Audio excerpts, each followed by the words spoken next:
Global warming એટલે પૃથ્વીના વાતાવરણમાં અતિશય ગરમી પ્રસરવી.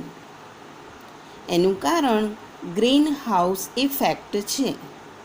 ગ્રીન હાઉસ અસર એટલે કે ગ્રીન હાઉસ ઇફેક્ટ પૃથ્વીની સપાટીની આસપાસ વાતાવરણ આવેલું છે. સૂર્યમાંથી નીકળતા પ્રકાશના કિરણો આ વાતાવરણમાંથી પસાર થઈને પૃથ્વીની સપાટી પર પહોંચે છે અને તેના કારણે વાતાવરણ અને પૃથ્વીની સપાટી ગરમ થાય છે. સૂર્યના કેટલાક કિરણો પૃથ્વીની સપાટી પરથી પરાવર્તન પામી અવકાશ તરફ પ્રસરે છે. પ્રસરણ દરમિયાન વાતાવરણમાં રહેલ કાર્બન ડાયોક્સાઇડ વાયુ પરાવર્તિત કિરણોમાંથી લાંબી તરંગ લંબાઈ ધરાવતા ઇન્ફ્રારેડ એટલે કે પારરક્ત કિરણોને શોષે છે અને પૃથ્વી તરફ પાછા પરાવર્તિત કરે છે, જેના પરિણામ સ્વરૂપ પૃથ્વી અને તેની આસપાસના વાતાવરણનું તાપમાન વધે છે. આ સમગ્ર અસરને ગ્રીન હાઉસ અસર કહે છે. આવી અસર પ્રેરતા વાયુને ગ્રીન હાઉસ વાયુ કહેવામાં આવે છે. પૃથ્વી ગરમ થાય છે. વાતાવરણમાં અન્ય ગ્રીન હાઉસ વાયુઓ પણ ઉમેરાય છે. અન્ય ગ્રીન હાઉસ વાયુઓ મિથેન, નાઇટ્રસ ઓક્સાઇડ, હાઇડ્રોફ્લોરોકાર્બન, ક્લોરોફ્લોરોકાર્બન વગેરે મુખ્ય વાયુઓ છે. વાતાવરણમાં જેમ જેમ ગ્રીન હાઉસ વાયુઓનું પ્રમાણ વધતું જાય છે તેમ તેમ પૃથ્વીના સરેરાશ તાપમાનમાં પણ વધારો પ્રેરાતો જાય છે, જે વૈશ્વિક તાપમાનના વધારા માટે જવાબદાર છે. છેલ્લા 100 વર્ષોમાં પૃથ્વીના તાપમાનમાં 0.6 સેન્ટીગ્રેડનો વધારો થયો છે. પ્રસ્તુત ચિત્ર પૃથ્વીની આજુબાજુ વીંટળાયેલા વાતાવરણનું છે, જેમાં આવેલા વાયુઓનું છેલ્લા 100 વર્ષમાં થયેલા વૃદ્ધિ દર દર્શાવે છે. કાર્બન ડાયોક્સાઇડમાં 64%, ક્લોરોફ્લોરોકાર્બનમાં 65%, મિથેનમાં 10%, હેલોકાર્બનમાં 0.5% વાયુઓમાં વધારો થયો છે. આનું કારણ એ છે કે વિશ્વનો દરેક માનવી 4.5 મેટ્રિક ટન કાર્બન ડાયોક્સાઇડ ઉત્સર્જન કરે છે, જેમાં શ્વાસોચ્છ્વાસ અને તેની દરેક પ્રવૃત્તિઓ સામેલ છે. જેથી કાર્બન ડાયોક્સાઇડનું પ્રમાણ પૃથ્વી પર વધતું જ ગયું છે. આજથી 100 વર્ષ પહેલાં કાર્બન ડાયોક્સાઇડ 275 ppm હતો. આજે 350 ppm થયો છે.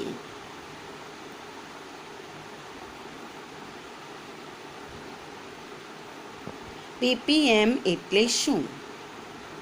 આપણે સામાન્ય રીતે કોઈપણ પદાર્થની ગણતરી ટકાવારી પ્રમાણે કરતા હોઈએ છીએ, પરંતુ 1% કરતાં પણ ઓછું માપ હોય ત્યારે સૂક્ષ્મ માપન કરવું પડે છે. અહીં વાતાવરણમાં કાર્બન ડાયોક્સાઇડ વાયુ 100 વર્ષ પહેલાં 0.27% જેટલું પ્રમાણ ધરાવતો હતો. તેનું સૂક્ષ્મ માપન કરીએ તો 0.01%, એટલે 10 લાખ અણુએ 1 અણુનો ભાગ એટલે ppm. તેવી રીતે કાર્બન ડાયોક્સાઇડ 275 ppm હતો એમ કહી શકાય.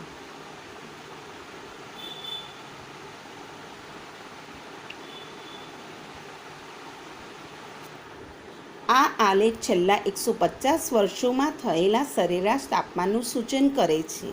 તાપમાનમાં ઉતાર ચઢાવ બાદ અતિશય વધારો નોંધાયો છે.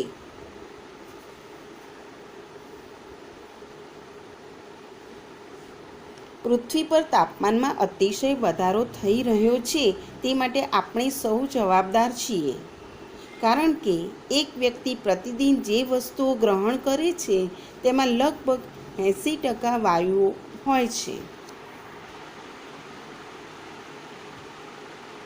Motorcar, AC, TV, tubelight, computer, fridge, geyser, washing machine, air cooler, bulb, ceiling fan, video player, motor કારથી વાર્ષિક 17 કરોડ ટન ગ્રીન હાઉસ વાયુનું ઉત્સર્જન થાય છે.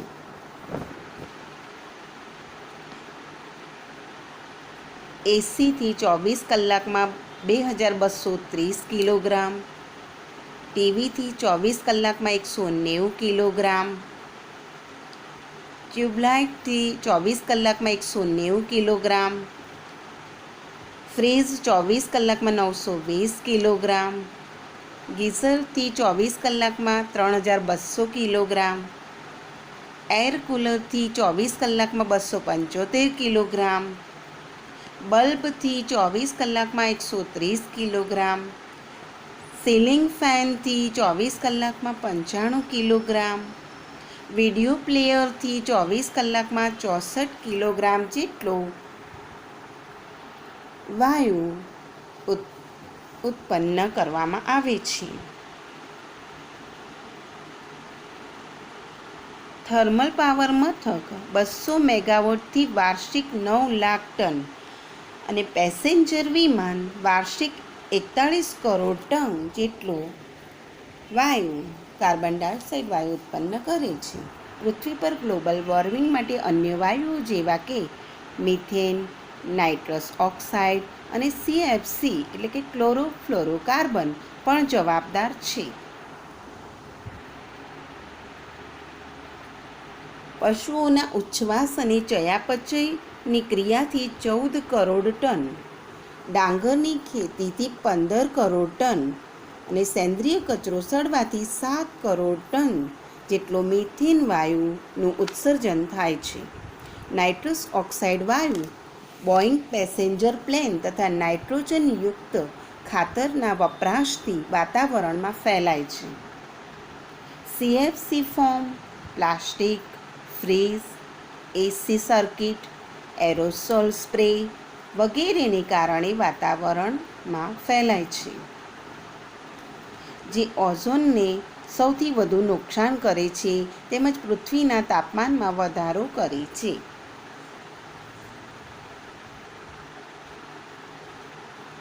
એરોસોલ અણુઓના માપનનો એક એકમ છે.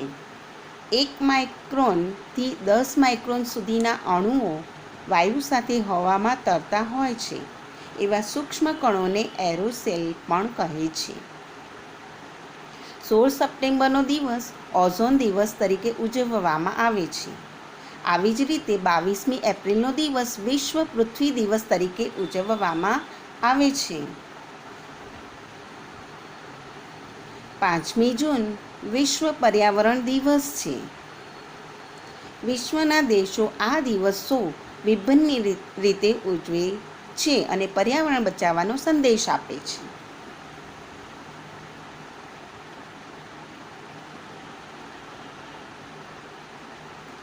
વિદ્યાર્થીઓ ઓઝોન દિવસ, વિશ્વ પૃથ્વી દિવસ અને વિશ્વ પર્યાવરણ દિવસ કેવી રીતે ઉજવશે તેની નોંધ કરે. ગ્રીન હાઉસ, જેમાં સૂર્યનો પ્રકાશ અને ગરમી ઘરમાં જળવાઈ રહે તેવી રીતે નિર્માણ કરવામાં આવેલું છે. આવા ઘરો ઠંડા પ્રદેશોમાં જોવા મળે છે.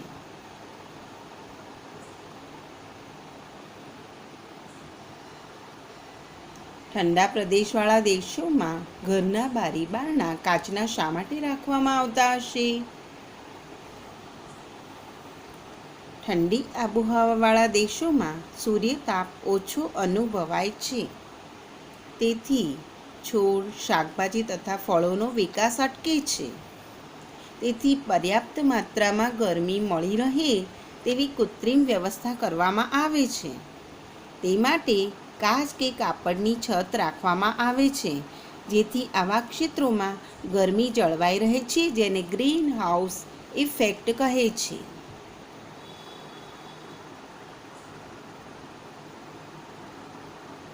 ગ્લોબલ વોર્મિંગના કારણે ઉત્પન્ન થયેલી અસરો.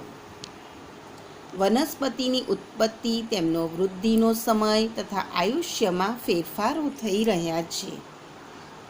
પક્ષીઓની અમુક જાતિઓ લુપ્ત થઈ રહી છે. હિમાલયની 2000 હિમનદીઓ પીગળી ગઈ છે. છેલ્લા 10 વર્ષમાં દુષ્કાળો, વાવાઝોડા, અતિવૃષ્ટિ, પૂરની માત્રાઓ વધી રહી છે. જ્યાં વરસાદ વધુ પડતો હતો ત્યાં તેની માત્રા ઓછી થઈ ગઈ છે. રાજસ્થાન અને દુબઈમાં ભારે વરસાદનો અનુભવ થઈ રહ્યો છે. ચેરાપુંજીમાં અનાવૃષ્ટિ જોવા મળે છે. ખેતીમાં કઠોળનું ઉત્પાદન ઓછું થઈ ગયું છે. જમીનમાં પાણીનું સ્તર ઘટી ગયું છે. હિમનદી પીગળવાથી સમુદ્રના જળસ્તરમાં વૃદ્ધિ થઈ રહી છે. સમુદ્ર કાંઠાનું ધોવાણનું સ્તર વધી રહ્યું છે. તાપમાન વધતા મનુષ્યો ડિહાઇડ્રેશન અને કુપોષણનો શિકાર બનશે. ઋતુચક્રમાં પરિવર્તન આવી જશે. શિયાળા અને ઉનાળાની ઋતુઓની લાક્ષણિકતાઓ બદલાશે.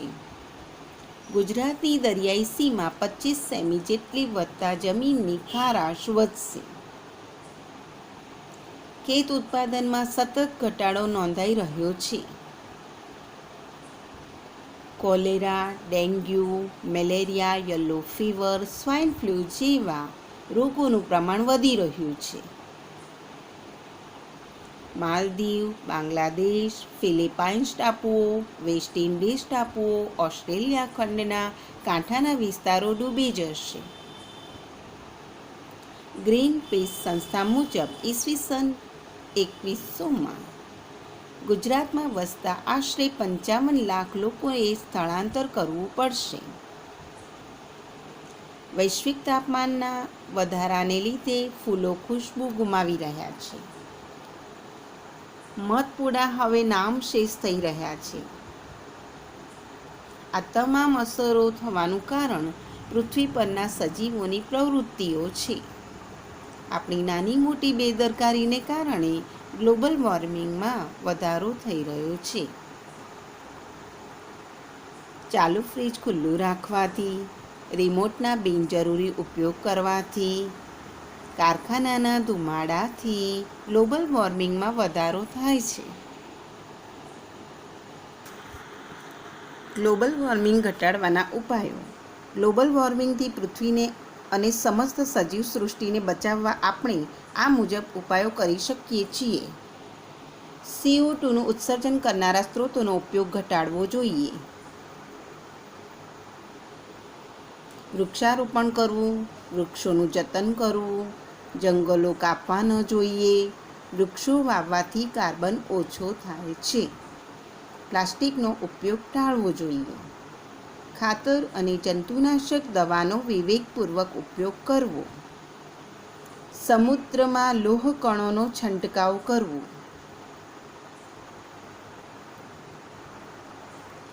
લીલો પડવાશ અને છાણિયું ખાતર વાપરવું. સજીવ ખેતી અપનાવવી. પશુઓના ખોરાકમાં બાયોટિક ભેળવવા. ઘર ઉપયોગી સાધનોનો વિવેકપૂર્વક ઉપયોગ કરવો.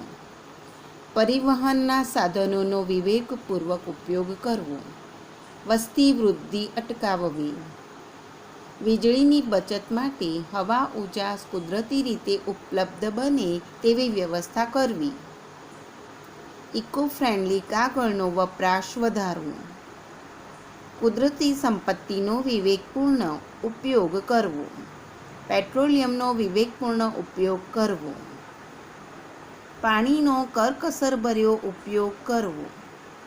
વરસાદી પાણીનો સંગ્રહ કરવો. CNGનો વપરાશ વધારવો.